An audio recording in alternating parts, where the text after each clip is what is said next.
Welcome to the Jewish Curiosity Podcast, where we ask questions and take journeys of discovery. We are in the midst of a journey to answer the question, who am I? And in this episode, we're going to discuss our possessions and a very interesting way that we should relate to them based on a secret that our sages tell us. I hope you enjoy. Things are not always as they seem. For example, our sages relate a story about the great rabbi, Pinchas ben Yair. He was taking a journey along with two companions. Each one had their own purpose in the journey. Pinchas was going on a mission to free hostages. His first companion was bringing wheat in order to make matzahs for Pesach, and the other companion was a businessman traveling for commercial purposes. Now, they were all going along together, and then they encountered a river which stood in their path. Pinchas ben Yair entered into a dialogue with the river, and eventually, after some discussion, the river agreed to split for Pinchas ben Yair and allow him through to the other side in order to continue his mission. Pinchas then told the river to do the same for his matzah-making companion, and the river did so. He then told the river to do the same for the businessman companion, and again, the river did so. On the other side of the river, they came to an inn where they wanted to spend the night, and Pinchas ben Yair's donkey was well provided for. The people who were there provided some fodder for the donkey, but the donkey would not eat it. They couldn't work out what to do until Pinchas ben Yair asked them, "Did you tithe the produce? Did you take away the tithes that you're meant to from it?" And they said no. So he said, "Try that." And they did. And the donkey ate. That's the story. So what did we just hear? Simply speaking, we just heard a nice children's story.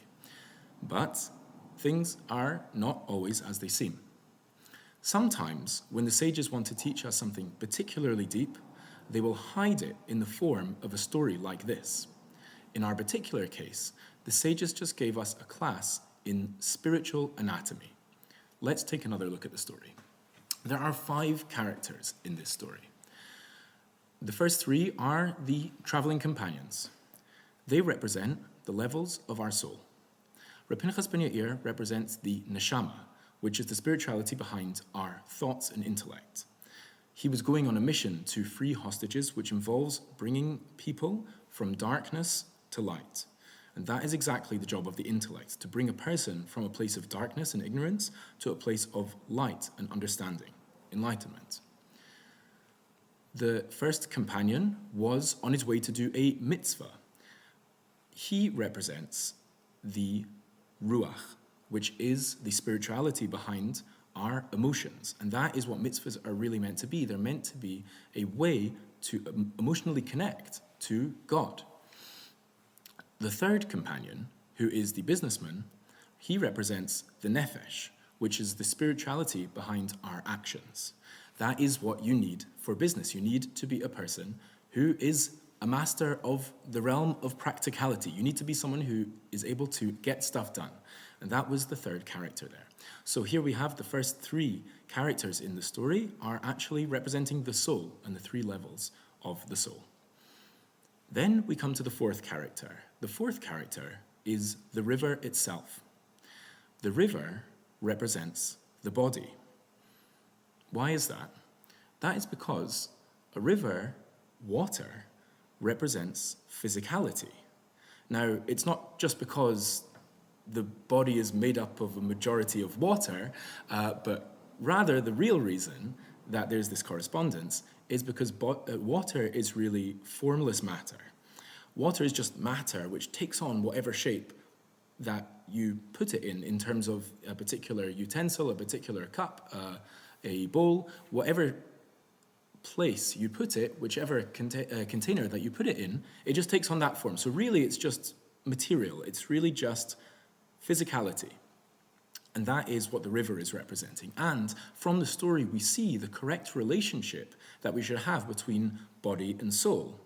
We see that there's a tension between the two, and what ultimately must happen is that the body must give way to the soul, that the soul must be calling the shots, and the desires of the body must give way to the desires of the soul. So that's the first four characters. Now, our fifth character is, of course, the donkey. But what's left of us that the donkey could be teaching us? We have the body, we have the soul. What other part of us is there for the donkey to represent? The answer is that there is one more part of us, and that is our possessions. Our sages reveal to us in this story that our possessions are not just something that we have a relationship with, they are actually a part of us, like an extension of us. This is what we see from the story itself, from the conduct of Reb Pinchas ben Yair's donkey. Now, it didn't want to eat the food. This was no magical donkey from a DreamWorks production. This was not even a religious donkey because, in fact, it's not prohibited for animals to eat untithed produce. However, the donkey was a part of Reb Pinchas ben Yair, and inasmuch as it was a part of him, it started to resemble him in some ways. So there were certain things which were not 100% in their correct form. They weren't masudar, they weren't organized correctly, they hadn't had their tithes taken from them, and the donkey had a natural inclination away from that. It wasn't an intelligent donkey, it was just an automatic thing. So that is our five characters, and that is the five parts of ourself, our three parts of our soul, our body, and our possessions. Now, what on earth are we to do with this? Once we have learned that our possessions are actually a part of us, how is that meant to make a difference in our lives? We're going to have to think deeply about our relationship to our possessions. What does it mean to give something to someone else? What does it mean to acquire something for yourself? And that thinking we're going to have to do together in the next episode. I hope you enjoyed that episode of the Jewish Curiosity podcast.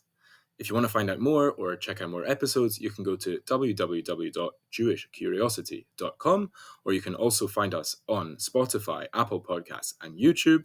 Have an amazing day, and hope to see you next time.